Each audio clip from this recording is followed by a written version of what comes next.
15-year-old girl named Jillian. Erika was 25 years old at the time, and they developed a relationship that some people believe amounted to a type of grooming. Screenshots are all over the internet right now of her exchanging gifts and inappropriate text messages with a 15-year-old. Candace Owens is losing her shit, and her own employees are getting fired for asking questions. And she's like, you know what? Europe. And Erika Kirk was caught texting, sending creepy memes, commenting on her Instagram and her Twitter, along with setting her up with a photographer to have her pictures. Erika Kirk is trending after Candace Owens released what she calls receipts, alleging that Erika interacted inappropriately with a 15-year-old and placed herself in youth-focused recruitment spaces. As screenshots, timelines, and archived posts began circulating online, critics noticed that Erika stopped publicly addressing the controversy and soon after announced recruitment trips to Europe, fueling speculation that she was avoiding the backlash. The situation centers around a young woman named Jillian, whose account Candace insists is credible and substantiated. While these claims remain part of an ongoing public dispute and have not been adjudicated in court, the timing and silence have intensified scrutiny and pushed the controversy into the spotlight. 2013, and therefore Erika has just completed her year as Miss Arizona, and she's 25 years old at the time, Erika is. And now you're going to learn how she met. At the time these alleged interactions took place, Jillian was just 15 years old, while Erika was 25.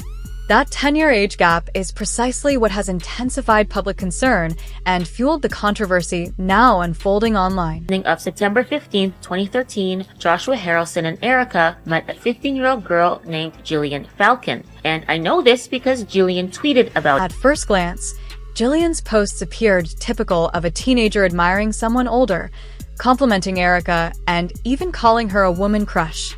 On their own, those comments weren't unusual. But critics argue the situation shifted the moment the adult allegedly engaged instead of setting boundaries. Jillian began hinting at private conversations, thanking Erika for making her whole week, while Erika's account reportedly went private, moving the interaction out of public view.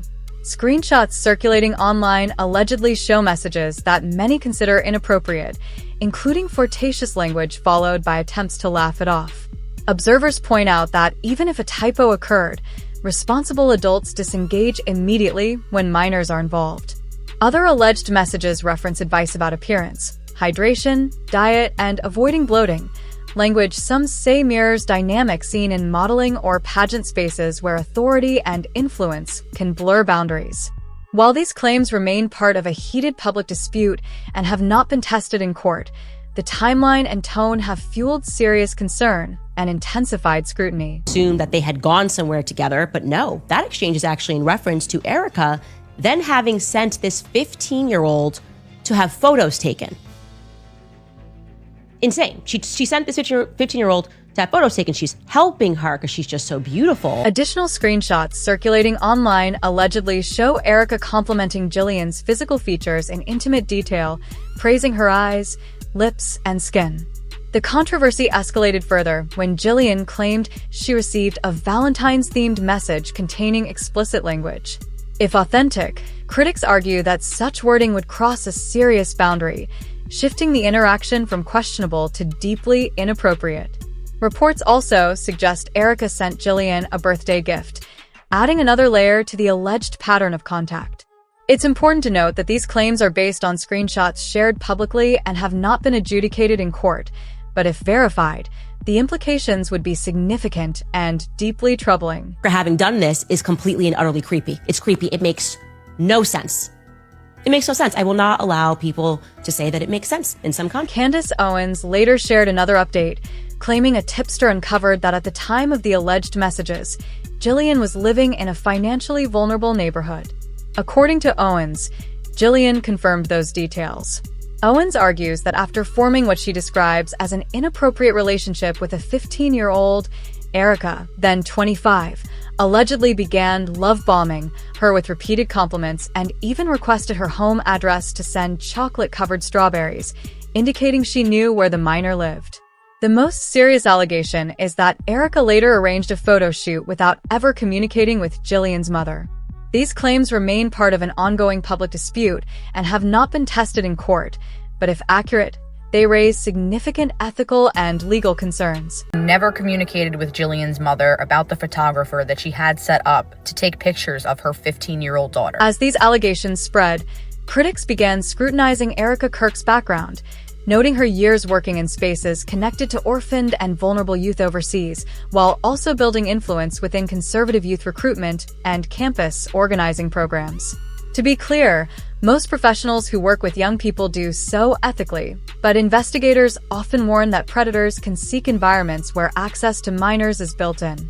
Candace Owens has alleged that Erika developed an inappropriate relationship with a teenager while holding positions of influence, and online commentators have speculated about possible recruitment motives, though none of these claims have been proven in court. Additional attention has focused on Erika's later role at the Corcoran Group, a luxury real estate firm that previously handled properties tied to Jeffrey Epstein and Les Wexner. However, there is no public legal finding linking Erika to Epstein's criminal operations. As accusations intensified and screenshots circulated, Erika did not publicly respond, and reports surfaced that she was traveling to Europe, including Belfast, for Turning Point USA youth outreach, further fueling debate in the court of public opinion. Now she's going to Belfast. Like, that's her move. Screenshots are all over the internet right now of her exchanging gifts and inappropriate text messages with a 15-year-old. Candace Owens is losing her shit, and her own employees are getting fired for asking questions. And she's like, you know what?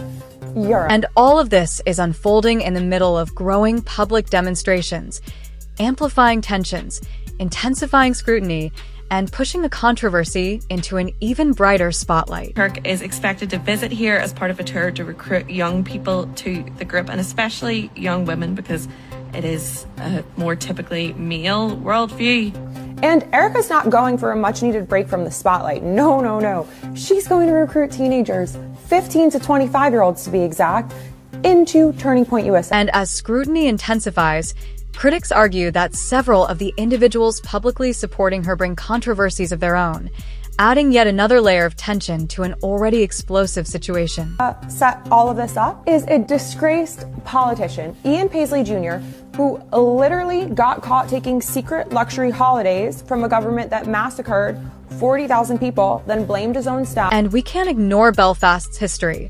Its unique social and political dynamics make it a surprisingly strategic location for recruitment, adding another layer of concern to the unfolding story. This is a city that went through decades of religious extremism, using God to manipulate teenagers into sectarian violence. We're talking about bombings, murders, years of trauma that they're still dealing with. 30 years, to be exact. Even if these trips were planned months in advance, perception is everything.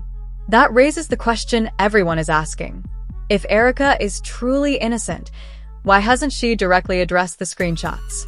Why hasn't she clearly denied the messages or provided any context to explain them? Again, Erika is a woman facing allegations, and she's planning to set up shop in a city with thousands of teenagers with the backing of a disgraced politician whose father spent decades manipulating young people into sectarian violence. What could possibly go wrong? Inside Turning Point USA, multiple reports claim that employees who questioned Erika or raised concerns were quietly fired or pushed out. At this stage, two possibilities emerge. Either Erika Kirk is the target of one of the most elaborate political smear campaigns in recent memory, or the public is witnessing the first signs of a much larger, far-reaching scandal. And the reason this story refuses to die? Neither scenario offers any comfort.